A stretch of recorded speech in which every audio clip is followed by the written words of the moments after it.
আমি একটা জিনিস বুঝি না। আমাদের সমাজে কিছু মানুষ আছে, মানুষকে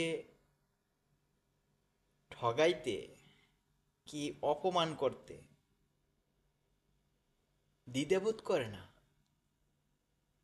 একটাবার কি মনে হয় না যে আমি যে তারে ঠগাইলাম, এটা আমি অন্যায় করছি, তারে যে আমি অপমান করছি এটাও অন্যায় করছি।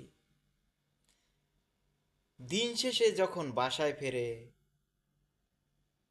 ঘুমাইতে যখন বিছনায় যায়, আমি মনে করি সকাল থেকে সন্ধ্যা পর্যন্ত যত কাজ করে প্রত্যেকটা মানুষের মাথার ভিতরে ভাবে বা আসে, কার কীরকম হয় জানি না, তবে আমি সারাদিন কি করলাম, কি কইছি, কোথায় গেছি, যখন আমি ঘুমাইতে যাই সব কিছু আমার মনে পড়ে যায়।